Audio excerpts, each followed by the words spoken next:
34 years with them, 4 years at WMO, 6 years at GEO, the Group on Earth Observations. And then just in January of this year, I took a post to be the executive director of WGIC, the World Geospatial Industry Council.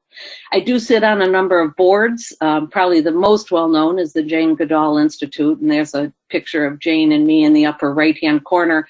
But a number of other more scientific boards that you guys are probably more familiar with. And I do want to focus on the very last one, which is START, because I see that the executive director of that organization, John Padham, is on the phone. So, and they really do have a focus on capacity building. So I'm really happy that, John, you were able to join this phone call. And then last but not least, family. Jim and I have been married for, we were married in 1979. So what is that, like 40 some years? We have one son, Thomas, who lives in Colorado, married, 2 grandchildren. Ironically, Thomas's wife is from France. And so her in-laws, or her parents, joined us for Thanksgiving here a while ago, before COVID. So that's a shot at the family. So 69 years, 69 seconds. Aaron, let's go to the next slide and get into the content of the talk. The enabling conditions that I'd like to at least highlight, and I'm sure people on the phone may have other ones that they would want to add to this list. No surprise, coming from me, is open data. I think we need to do a better job of building on what's already been done. I'm always going to advocate for better integration and coordination. And I, in the last couple of years at GEO, I saw some work that the Association of Investigative Journalists did, called hyper partnering. It really is just kind of taking partnering to another level. And I'd like to put that forward as also an enabling condition. And then lastly, I know that I heard Stephen Ramage on the phone, and I think Yana will be talking later. The linkages to policy mandates are really, really important. And so what you'll see are at least the 3 policy mandates that in the last couple of years that I was at GEO, and I'm sure they're still doing it, are really kind of focusing on the Paris Agreement, the Sendai Agreement for Disasters, and then, of course, the Sustainable Development Goals. So in one nutshell, I'd kind of characterize those as enabling conditions for all the work that you guys are doing. Aaron, let's go to the next slide. The next 2 slides are just going to drill down a little bit into the open data. For anybody that doesn't know this, although I'd be surprised in this crowd, for 30 plus years, the U.S. Geological Survey sold Landsat data. NASA built and launched the Landsat, still does, the Landsat series of satellites, but the Geological Survey, actually right back to 1972, had responsibility for the data, storing, archiving, and in this case, selling the data. And so if you look at this graph that goes from, really just 2008, it doesn't even go back to the beginning of 1972, because what you would have seen is a flat line, for 30 some years up to that 2008, we were able to, and let me back up, many people for that entire history had been advocating for broad open data, NASA in particular. I think NASA was really frustrated with the Geological Survey that we at the time just didn't have the resources to handle getting scenes out the door. And so finally, in 2007, we were able to put a policy argument together that we really need to go broadly and open, release this data broadly and openly. We don't say free because it's not free. Our argument was the citizens of the United States had spent billions of dollars building and launching these satellites, and to charge for data on top of that was just not right. So it's not free. A lot of investment went into it. We just wanted to get the data out the door. So 53 scenes a day were distributed in the decades before the data policy, 2 orders of magnitude post the change. This shows 53 scenes a day up to 5,700 scenes a day.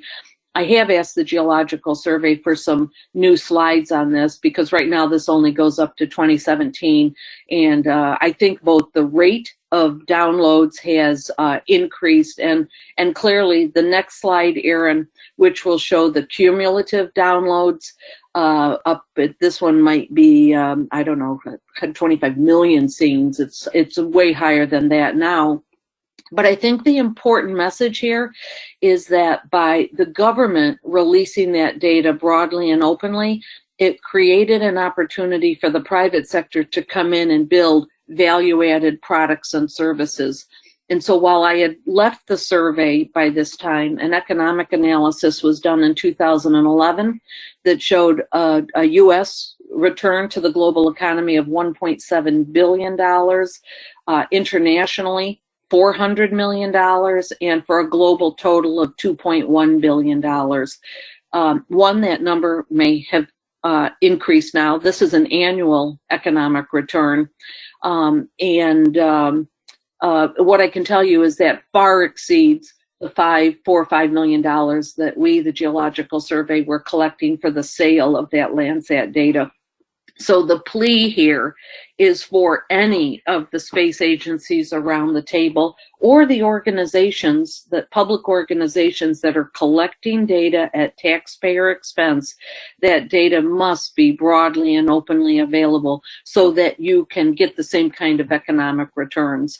I'm really looking forward to seeing kind of a similar economic analysis come out of Europe with the release of the Sentinel data and the Copernicus satellite, the Sentinel satellites and the whole Copernicus program, not just on the satellite side, but on the in situ side. You guys, I think this will substantially put geospatial data on the map when governments start realizing just the sheer economic benefit that is possible. All right, let's go to the next enabling condition, Aaron. Building on what's been done. You guys, I am really high on the work that Australia and the team of people that are working around the world on building data cubes. But Australia was the first, ingesting the entire Landsat archive, and now the Sentinel archive happens to be into their National Computer Center.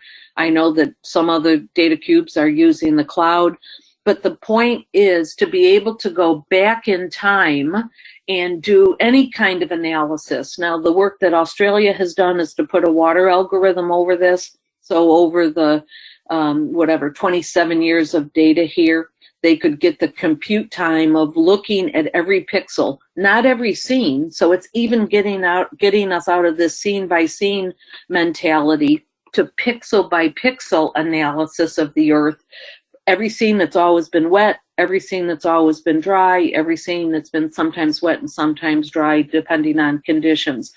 We ought to have that functionality for any change on the landscape, whether it's agricultural land, whether it's urban development and roads and cities and buildings. I mean, the data exists. We've just got to move faster towards at least a continental study of these landscape changes, if not a global study. And so for me, if from a capacity and education development perspective, we built on what's already been done, if we built on these, if our training was centered on getting landscape analysis, agriculture, urban growth, whatever, the use of the data through these tools, I think is just so important. And then, ironically, I'm giving a talk tomorrow for a group called the Emerging Blue Economy, or Growing the Blue Economy. MTS is launching it.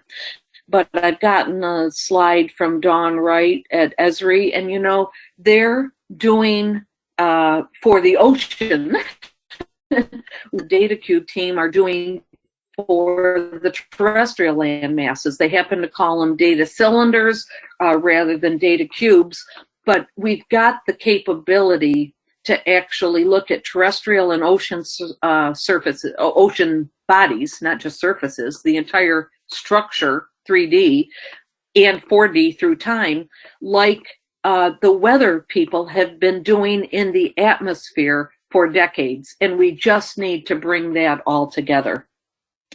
Next slide, Erin.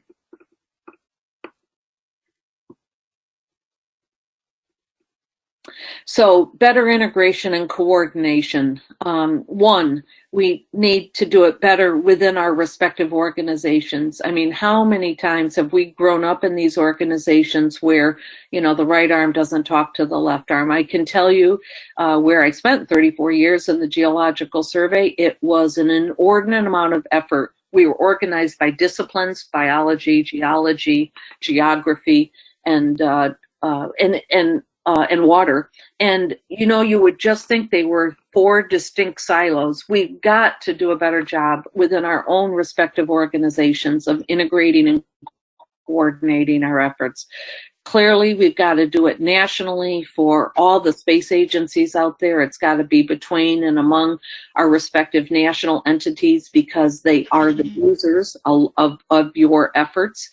Regionally, like with the Data Cube, whether it's continent-wide efforts or I'd say ocean-wide efforts in the associations that work in that space, and then clearly globally.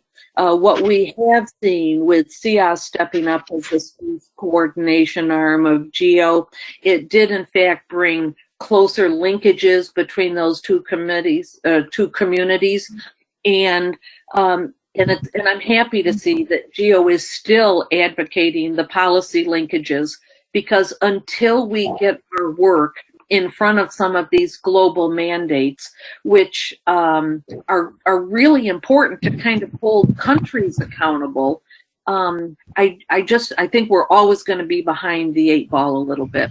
So what I really like about those policy linkages is you've got at an international level global mandates that countries comply with, but then if organizations like yours, people like you, are pushing up, then actually we're kind of forcing member states, we're forcing countries to kind of take appropriate action. You've got a forcing function coming up from below.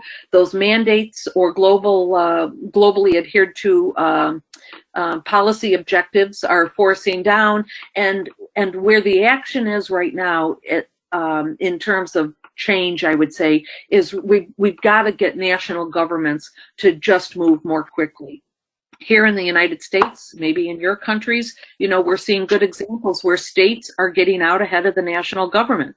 There are many examples here where, whether you're talking about climate change or whether you're even talking about the pandemic response, states are moving faster than we have been able to do nationally. We've just got to fix that issue. And I think the work that you guys are doing could help that. And then I think the last enabling condition that I wanted to focus on, Erin, if we go to the next slide,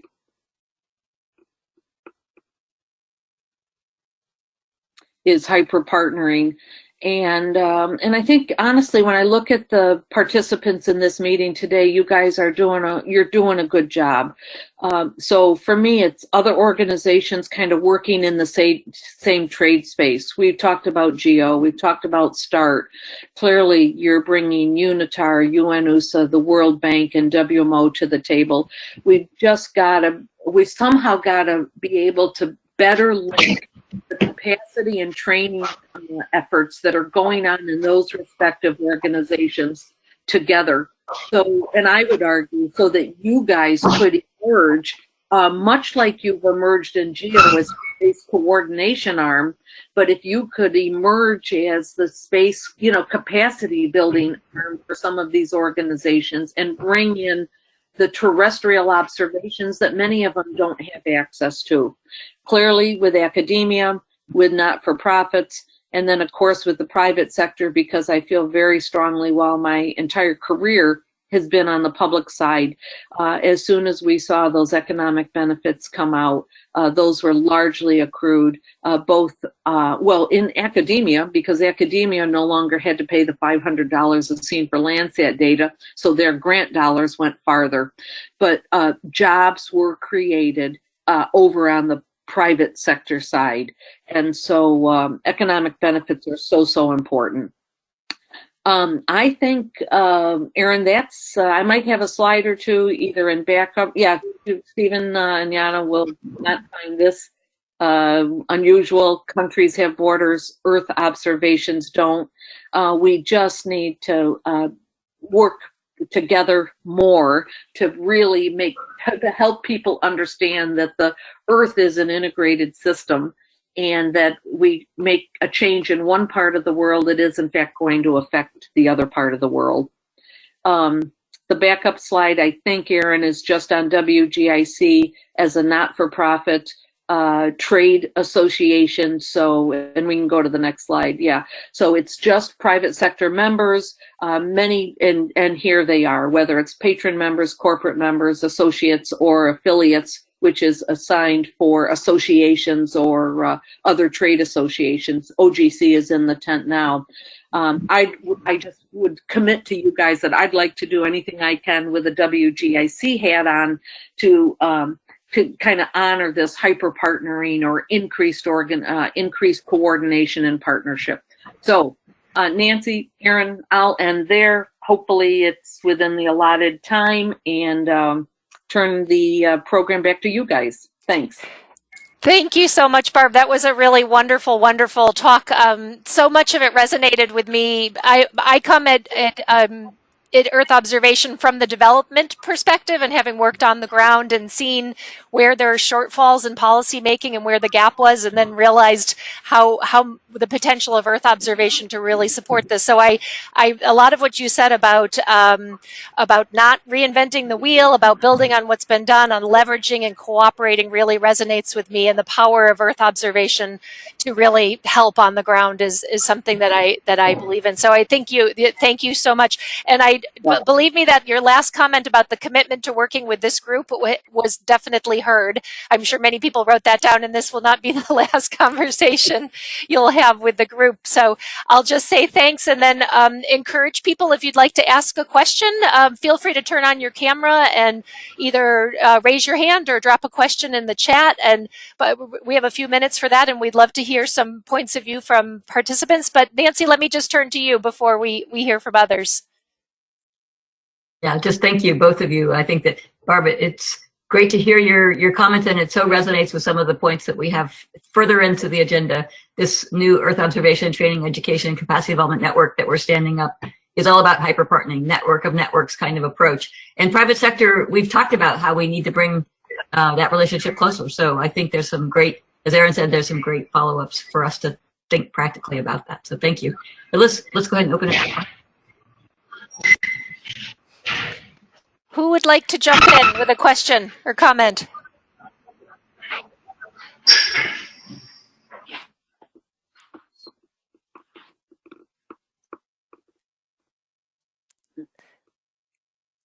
I'm sure someone there has something they would like to say. This is generally not a quiet group.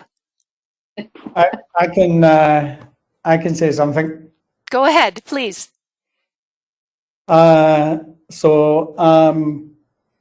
Barb, you talked about better integration and coordination. Where do you see things like trust and incentives coming into this? You know what, I don't know so much about the incentives, Stephen, but I definitely, I'm pretty strong on that trust issue. Just even coming into WGIC, you know, we have a number of MOUs, and I've had conversations with both Harsha, who may be on the phone, and Sanjay, and said, you know, over my 40-some years of work, you don't know how many MOUs I've signed that in all those organizations, you know, that I've worked for, that end up just being pieces of paper on the table. And for me, it kind of comes down to if people want to work together, they will work together, and they'll find a way to do it. I understand that sometimes we need paper to kind of consummate the relationship, but for me, it's more important that we work together. And I think the only way that really is going to happen is if there's trust between both the two people so that they can go back and put some respective pressure on their organizations. Because I think, you know, organizations are kind of there to support themselves. And I think it really is hard to kind of reach outside those bounds. So for me, trust is, in fact, the underlying principle that would drive all of this. Great. We have another question from Emil Charrington at NASA Surveyor, who's asking about where do you see the sector, the EO sector, going in the next decade or the next few decades?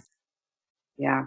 And first, Emil, congratulations on your recent award, being recognized as one of the 50 emerging young leaders in this field. So congratulations. That's wonderful.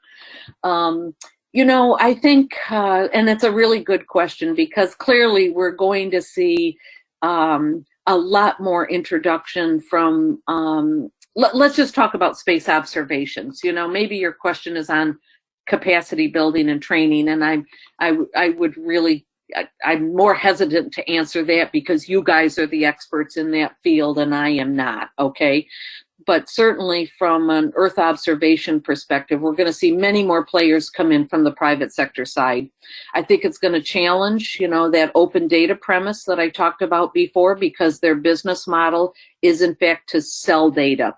What we are seeing in some countries is if you still used government data to purchase or procure that private sector data, those governments have negotiated to release it broadly and openly available.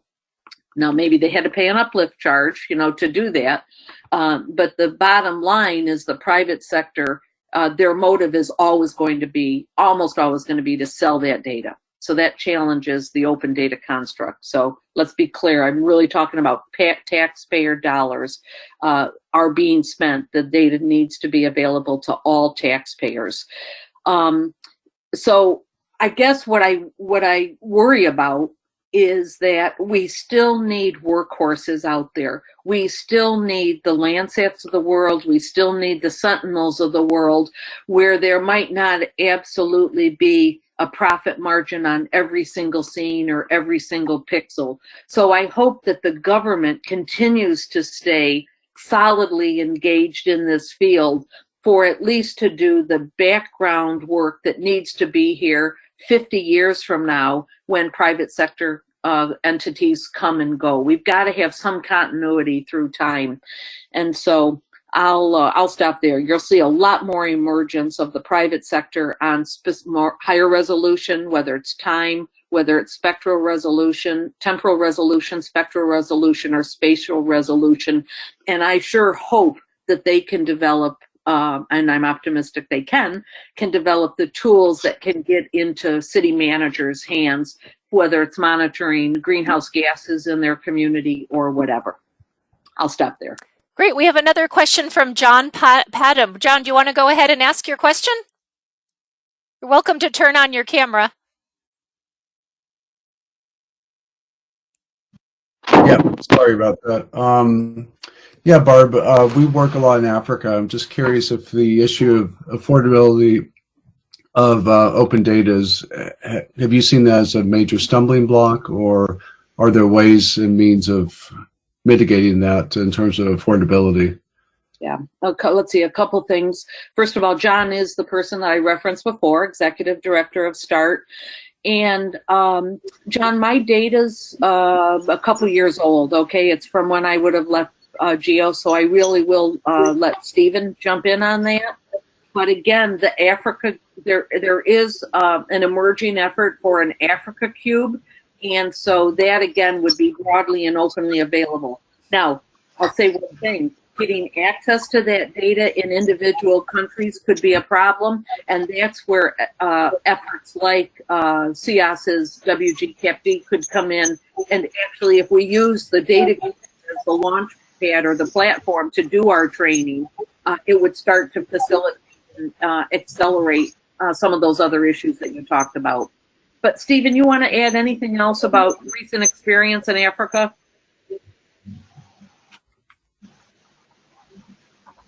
Yeah, I mean, all the data that you mentioned that they took from the Open Data Cube in Australia is essentially Digital Earth Africa, and that's all openly and freely available. So I was actually going to talk about that later, but I mean, it's analysis-ready data, so the links to CEOS are very strong, and everything. There's a sandbox, and I mean, I can send John all the links. Yeah, thanks. Thanks for doing that. Excellent. We have another question in the chat about going back to the question about trust from Bernie Connell. Bernie, are you there? Yes, I had to find my mic. Go ahead. Why don't you ask your question? Okay. There's, a lot of data is great to look at. Although occasionally, there are some uncertainties and just inherent in the data. How do we go about building the users, who be it the managers and the general public, in terms of some of these uncertainties and how to better deal with and accept the data? Yeah, that's a good question, Bernie, and I'm going to say you might not like my answer, okay? So let me just preface it with that. Having come out of the science field, USGS, WMO, maybe not so much GEO because we really focused on the policy linkages, but those first two organizations, quality assurance and quality control is everything. You've got to be able to trust the product. The problem is we often would want to communicate all of that information to policymakers and users, and they don't need to know it. In fact, sometimes it actually erodes their confidence in you as a scientist or as a tactician because they assume that data is going to be really good and valid. So I would push back that issue to the developers, to the scientists in the organization to make sure that that data meets those standards and really not go into the details of it with our users. I can tell you just a really quick story. When I worked in the Geological Survey, I was in the water division for 20 or so years. We had a lawyer that came in and questioned a stream gauge measurement that was taken in 1898. Now, clearly, the QA/QC procedures in 1898 were not what they were in 2008. But lawyers got involved in this measurement. We put error bounds around it. We sent our best scientific guy to the table to, kind of say what was done at the time. And it didn't go very well, because they didn't understand limits, they didn't understand risks, they didn't understand those error bars. But I can remember one of the times, one of the directors saying to me, Barb, Bill's our best guy, we'll send him in. But listen, what these guys need to hear is it white or is it black? Full stop. Is it white or is it black? Well, the truth of the matter was this stream gauge measurement in 1898 was beige. It wasn't white or black. It was a really, really light gray, just one off-white. Let's just call it off-white. Bill would not say white because it was off-white. And so I think we've just got to understand what most policymakers need to take action on. It's never going to be perfect. And with Stephen living in Voltaire, it is Voltaire. The perfect is the enemy of the good. So we've got to be really clear about whose role it is to get on top of the data. And then we've got to kind of switch our story a little bit for those users that we're working with. So again, that's my view, Bernie, and it may not be totally satisfactory for you, but I've seen us not take action because the issue was off-white, not white, okay? Thanks, Barb. You've been so generous with your time. I hope we can impose a little bit more because now people are ratcheting up their questions. But we'll take a few more. Let's hear from Prakash, and then we'll go to Robinson. Yeah. Hi, Barbara. Good morning. I'm Prakash from India, from ISRO. Nice to see you, and we had interactions with you during your visits to India. My question is about the uses of very high resolution data is increasing now. And most of the people are desiring to use, sub-meter data, mostly sub 0.5 meter data. And as on date, it's pretty expensive. So I wanted to ask you, do you see the same Lancet model will follow in this situation also in times to come? And if so, how many years it will take? Prakash, that's a great question, because some people on the private sector side, I think it was it Jill Smith, who was the former CEO of either Digital Globe or GOI. She advocated 10 or 15 years ago that the private sector was going to have to move out of using data as its currency. It was going to have to move to products, services to make their market. I can't say that we've seen much movement on that front in that 10 or 15 years. She likely lost her job because of taking that position. And so until we see whether it's subscription services or something really emerge so that these private sector companies can kind of get an anchor tenant and be able to afford their future launches, I think it's going to be quite a while before we see that. We are seeing some companies, I'll say Maxar, maybe there are others around the world, where they're devoting some amount of their business to either conservation or social responsibility programs, where you can go in, put a grant in for access to that data, but it's not widespread, and it's not a lot of data when you think of the sheer volume that they have. Okay. Yeah. Thank you. Thanks a lot. Over to you, Robinson.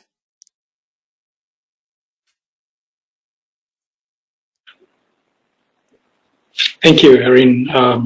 You can hear me? Yes, loud and clear. Thanks, Barbara, for the intriguing presentation. I was just, I'm always fascinated by the story of Lancet and the opportunities that it opened for different scientists and careers around the world. And right now we see a lot of interest in developing economies or countries to have their own missions or send some small microsatellites into space for various reasons. What would be your advice to these countries or economies in terms of being able to share data and have open programs that can benefit society or promote open access to data? Yeah. Thank you. Yeah, thanks. Good question. And Robinson, I'd actually go back to those enabling conditions in the one slide. Start with open data, build on what's been done, hyper partnering and better integration. And let me just take the open data specifically. It was largely the Department of Agriculture that forced the U.S. Geological Survey to change the data policy. When we looked at who was buying Landsat data, those 53 scenes a day, it was largely the federal government, other agencies, in this case mostly the Department of Agriculture. Then it was National Science Foundation for universities, and then a little bit from the private sector. The Department of Agriculture was going to switch to an Indian satellite because they could get the data cheaper, and we were able to use that as an argument to show that we were just taking money from one pocket of the federal government into another, and you're about to lose that. By partnering with other agencies for the data that comes out, whether it's your microsatellites or whatever data you're collecting, get the users engaged in that debate, because governments expect to hear from you when you go, and they expect what you're going to say. As soon as they hear from other people, like in this case, the Department of Agriculture saying, we'd like to stay with Landsat data, but we can't because we can get it cheaper elsewhere, then that was one argument to help the story to get the government to change its policies. And the only other thing I was thinking about when you were talking is, listen, it's not just satellite data, you guys. It's agencies that collect stream flow data, or land use data, or city data. Any data that were collected that could be better integrated and superimposed with your satellite data is important. That's what we're really talking about in terms of that, increasing partnerships and better integration of that information. Thanks. I'm going to, we'll just take one last question. Chris Barnes, you have a question in the chat about analysis ready data and making sure that data is accessible to developing countries. Why don't you go ahead and pose that question to Barb? Sure. Good morning, everyone. Good morning, Barb. Lovely to see you. Terrific talk, as always. Quick question then. So now with this major shift to analysis ready data, data cubes with GA, Africa Data Cube, moving to cloud hosting solutions, what do you think we should be considering to ensure that we're not making the data less accessible to those developing nations that don't have the technological infrastructure, for example, like supercomputers, or if their internet bandwidth isn't up to the standards of Europe or America? Is there something that we should be ensuring that we're not making, moving the data more away from them in this free and open data cube direction that we seem to be going?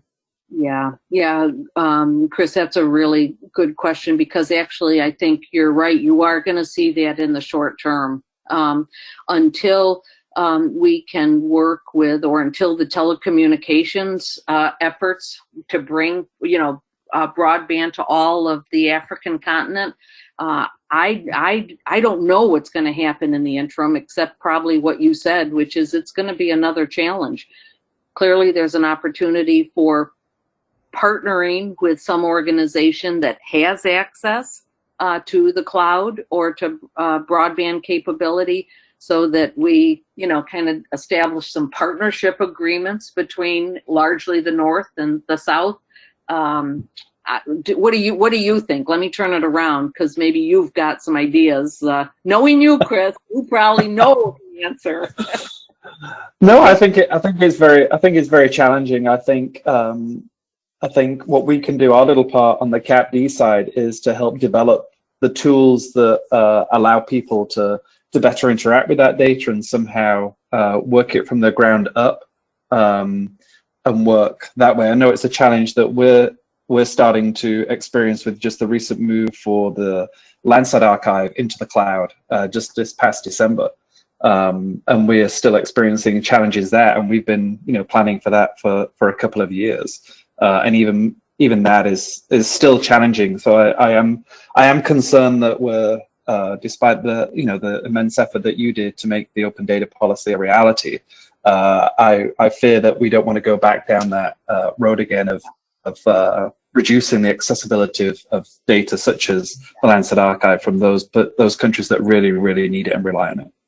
Yeah. No, I think that's a good point. And then, Chris, also when you're talking about analysis ready data, I think in some regards that goes back to Bernie's question about the QA/QC has gotta accrue at that level. The agencies that are putting that ARD together, that's where in my opinion, that's where the responsibility is, to make sure you've met the demands that Bernie asked for before. Okay. Thanks so much. Thank you so much, everyone, for your great questions. There's some interesting comments in the chat, too, that people will want to read. And thanks for the links that people have dropped in there. Barb, what's the last word from you? You know what? Earth observations don't. Countries have borders. Earth observations don't, you guys. For us to really face the challenges, the gigantic challenges that we're looking at right now, whether it's climate change and the pandemic, you have such a great opportunity to make a difference. And I'd actually argue that we won't meet these challenges without all of you around the table. So thanks just for everything that you're doing.